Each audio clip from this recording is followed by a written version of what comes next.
Hello everybody and welcome back to the channel. Today I am doing a non-spoiler review for Dan Simmons' science fiction novel Hyperion. I am including this in my sci-fi classics series of reviews that I have recently started to put together on the channel. And I wondered for a second if this should count as a classic, given that it is only a little over 30 years old. But I think that given the impact that Hyperion has had on the genre, we can at the very least call it a modern classic. And I do think that it is going to become a classic of the sci-fi genre. I think it's going to be one of those books, I think it already is one of those books that people recommend when you want to discover the best of what science fiction has to offer in order to understand the breadth of the genre and to get to experience some of the authors who are pushing those boundaries and really covering new ground when it comes to writing science fiction. So that's why I decided to include it here, and I am happy with that decision. I made a video on the channel last year talking about my own goals for reading more sci-fi. In comparison to the amount of fantasy that I have read, my science fiction knowledge is incredibly low. I think at that intersection where sci-fi meets literary fiction is certainly where I have the most experience, where I have read the most widely, but I just want to expand my knowledge of sci-fi as a genre. I really enjoy sci-fi. Sometimes it takes me longer to get through it, and it can leave me not feeling like I'm in a reading slump, but it can impact me emotionally. I think sometimes the themes that are explored in sci-fi, which often have to do with the nature of humanity, how humanity evolves, what our place is in the universe, sometimes those bigger existential questions can freak me out a little bit, if I'm being honest. So I try to space out my sci-fi reads. I do enjoy them, but sometimes they take a toll on me emotionally. So I need to, as I said, space them out a little bit. And Hyperion was certainly one of those books. I will start this video off by saying that I gave Hyperion 5 stars when I read it. It is, in my opinion, a phenomenal book. It is a must read for someone who is wanting to get more into science fiction, and it offers a lot. I read it as a buddy read with some friends on Discord, and I think that this is a book that not only invites discussion, but almost requires discussion with other people. Just the way that the narrative is framed, the themes that are explored, the way that you watch the plot unfold, it shows us, it demonstrates the importance of human connection and about sharing and about storytelling. And so I think that it really is, if there's any book that you are going to read as a group or with a friend or in a book club, then Hyperion is an excellent choice. Just to give a bit of background, because that's what I have been doing in these sci-fi videos, Hyperion, as I said, was written by Dan Simmons in 1989. It is the first book in his Hyperion Cantos, and it was very well received upon publication. So it won I believe the Hugo and the Locus Award for the year that it was published. And not only was it a critical success, but it also became a very popular success at the same time. It was kind of like one of those instant cult classics. There was a very, maybe not the most expansive, but a very passionate group of fans who enjoyed Hyperion from the outset. And as I said, I think that it has only grown in terms of literary esteem since then. It's certainly very well regarded in the sci-fi fantasy community, and I would imagine that it is probably one of those books that does get some crossover appeal because of the more literary elements of the storytelling style. I think that, as I said before, this is one that is just going to probably grow in popularity. It is going to further cement itself as part of the science fiction canon. And in part, I think, because of the way that it melds kind of literary devices along with those really boundary-pushing sci-fi ideas.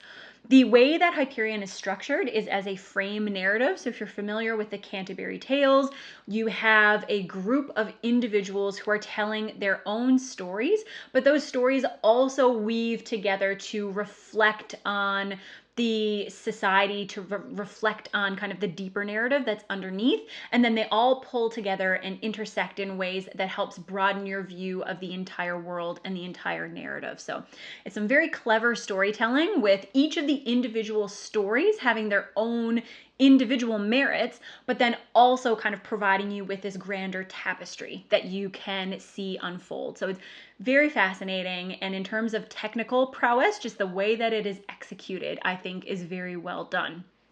As a minor setup, so Hyperion is a novel that takes place in the 29th century. So we have a humanity that has evolved past Earth. They have gone out, they have colonized the solar systems, the galaxies, and they are spread across the universe. Technology has obviously advanced to a point where this is possible, where you can partake in intergalactic travel. There are ways to extend one's lifespan. There are ways to heal oneself that are obviously far more advanced than what we presently have on Earth. And we have humanity working in tandem, or kind of in this uneasy sort of alliance with a collection of AI. And the AI is called the techno core. So the AI and the humanity are kind of living in harmony. And then on the outside, you have these, I think, and this is one of the parts that's still like a little bit unclear, and I'm wondering if we will learn more as the cantos continues, but we have these modified humans who are living kind of on the outskirts, and they're called the ousters. So the kind of core of humanity and the ousters are engaged in this conflict. And as we enter into the story, we are kind of on the eve of one of the major breakthroughs in this conflict. And as that is happening, we follow a group of people who are trying to make their way to one of the outer planets, which is called Hyperion, which is where the title comes from. So Hyperion is a planet that's kind of shrouded in mystery. On the planet, there is a structure. I'm going to call it a structure. It's like a collection of entities, really, called the time tombs. And these time tombs, very little is known about them, except the fact that they are traveling backward through time, and they are allegedly guarded by this legendary figure called the Shrike. Because of the mysteries surrounding the Shrike and time and what the purpose of these time tombs is, there has been a cult that has grown into power. It's the cult of the Shrike, and they host a pilgrimage every, I don't remember how often it's supposed to happen in the story, but they host a pilgrimage and they select individuals to take part in this pilgrimage, to go to the time tombs and to ask a favor of the Shrike. So the setup that we are being given is that we are introduced to the individuals who are making their way toward the Shrike, each for their own individual reasons. They have their own individual goals. And that's the setup that we have been given. The novel opens, and when it opens, there's a prologue at the beginning, which is initially very confusing. So sometimes I wonder, as I was reading, I was wondering, like, how many people open up Hyperion and think, I have no idea what's going on in this prologue. Is the whole thing going to be this confusing? Maybe I should just close the book. I would say that if I had to guess, the prologue is probably intentionally meant to make you feel very discombobulated, because that fits kind of with how our group is feeling at the beginning of this book. You're introduced to a bunch of like rapid fire people and terms, and there are obviously events with a capital E happening that you have no background knowledge on, and I think it's supposed to be that way. So my recommendation, if you open up the book and you're like, Sarah said that this was very readable and easy to understand, and it doesn't feel that way, it's okay in the prologue. Once you get into these stories, the narrative is actually pretty simple. The stories are written in a style that is easy to follow. It doesn't feel dry. It doesn't feel boring. It doesn't drag along. Each of the individual stories are incredibly well crafted, and I think will really suck you in. Once you start reading them, it's very difficult to stop midway through. You want to know what is going to happen. And like I said, it's set up in a frame narrative so that we're given each individual chapter covers a story from one of the pilgrims who is headed off to see the Shrike. And not only is each story from the point of view of a different character, but each story explores thematically something a little different. So you have in some of the stories we get to learn about the role of faith and what how that impacts not only the individual, but also like the greater implications of the universe at large. So within each story, we kind of get this microcosm of, why this character is here. But then more broadly, we also get to see like, what does this character's journey reflect about humanity at this point in time?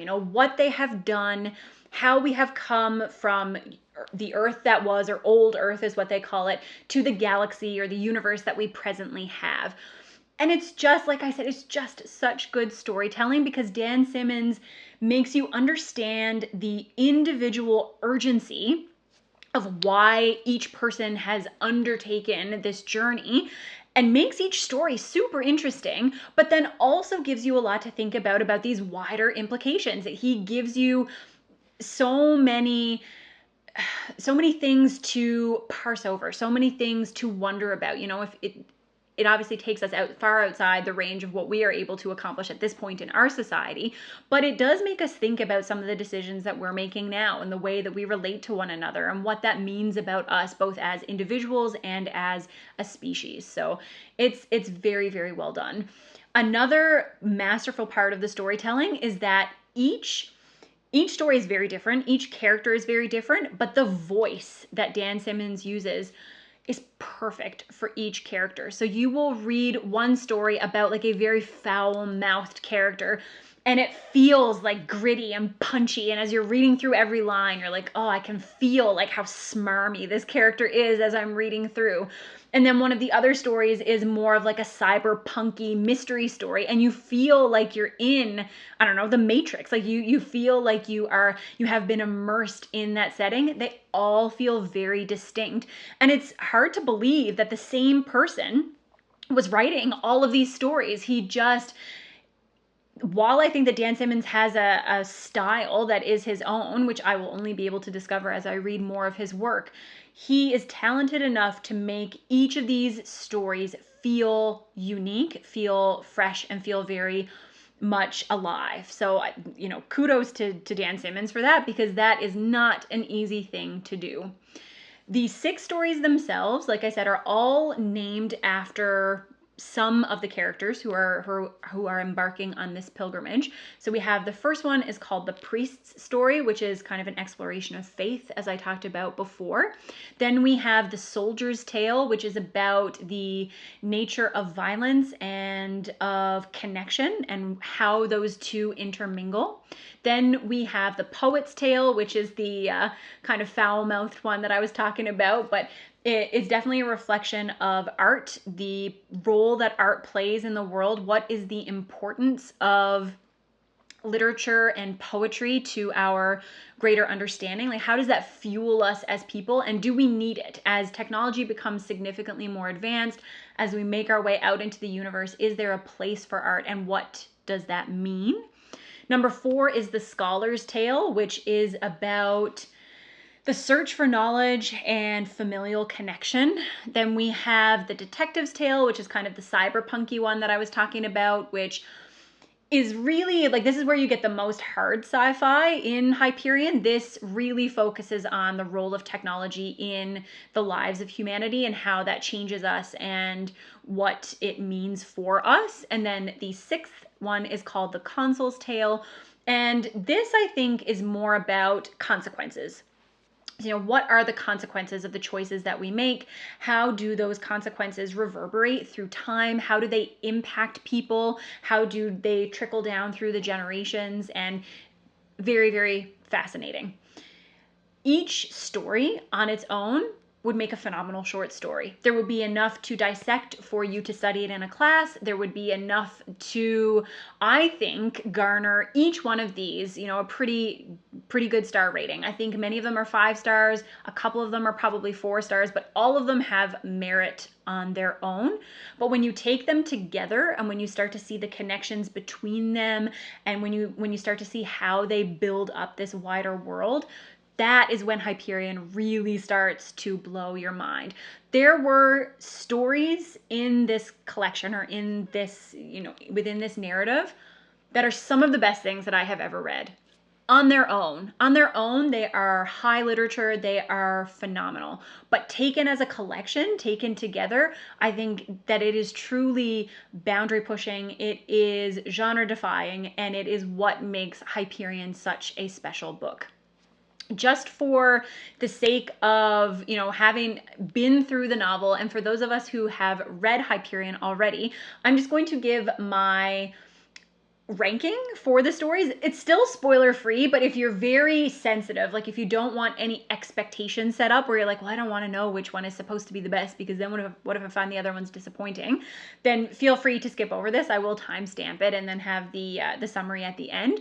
But if you have read it or if you are interested, this is very difficult. Everybody on Discord was putting in their rankings and I wanted more time to think about it. So I thought I would just pop mine into the review. But I think, as with many people on Discord at least, I think my favorite of the group is The Scholar's Tale. Excellent, phenomenal, heartbreaking, so emotional. Then for number 2 was The Priest's Tale. I struggled a little bit with this one, so my 2 and 3 are maybe a little bit interchangeable, but just the ending of The Priest's Tale, like as I was reading through it, this is probably the one that I found to be the slowest paced at the beginning, but then at the end I was like, whoa. That is when, at the end of that first tale, is when you know that Dan Simmons is not messing around in Hyperion. Like, he is here to serve you well, and I just, like, my mind was blown at the end of that story. So I did put The Priest's Tale second. The Poet's Tale was actually my third favorite, and I think it's just because thematically it talks about things that I am interested in. The poet himself is kind of a vile little guy, which works with the story. Like, loving this story does not mean that he is my favorite character. I think that he is, he is what he is, but the story itself I really enjoyed. Then after that, we had The Detective's Tale. I liked that kind of cyberpunky element. That's not always my favorite. I have not read a lot of cyberpunk, and often I feel over my head because it gets more technical, and I don't know that much about computers. I don't know that much about physics and the kinds of science that often gets integrated into those stories, but I thought that one was really cool. And then for number 5, I decided it was going to be The Soldier's Tale, which I did like. I think this one flowed really well. It was very gripping. Again, it does have a good ending. It is not my favorite of them, but that doesn't mean that it's not very, very good. I don't think there's a bad story amongst all of these. And then the 6th was The Consul's Tale. This is, again, probably interchangeable with The Soldier's Tale. It is the final story, so obviously it helps bring a close to our narrative and helps expand some of the things that we might not have understood at the beginning of the story, but I still really liked it. Like I said, there was not a bad story amongst these, and taken as a whole, I think that they are more than, the sum of the parts. So that is my ranking for the stories. If you have read Hyperion, then feel free to leave your ranking below because I want to see what everybody thinks about the individual tales. But that's it. That is the review for Hyperion. I think that in terms of writing, this is very accessible, but Dan Simmons' use of tone and voice makes this definitely one of his strong points. I think that the characters are interesting. If I have like one minor complaint, it is that there is, in terms of, like, there's not a lot of female characters, but the female characters that are there are definitely a lot of sexual elements to the story. It was not bothersome for me personally, but it probably could be something that would bring this from a 5-star read down to maybe like a 4-star read for somebody. In terms of just plot execution, I think that there are some excellent twists here. Very interesting world building and kind of melding of the common technological and like sci-fi tropes that we see, but definitely putting a literary spin on things. And overall enjoyment, I really, really liked it. If you want to read this as a standalone, it is definitely open-ended. I'm going to continue along with the books, but I think it would work as a standalone novel.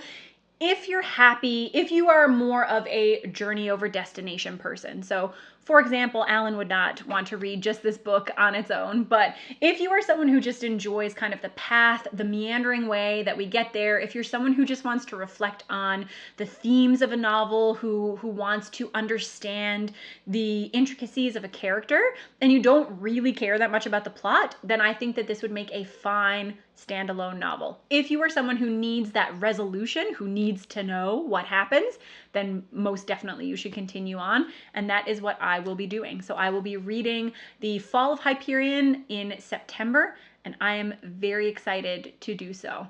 If you have read Hyperion, then please let me know what you thought of it. If you have been thinking about it, then let me know if this review was helpful or if you now want to go out and give it a try.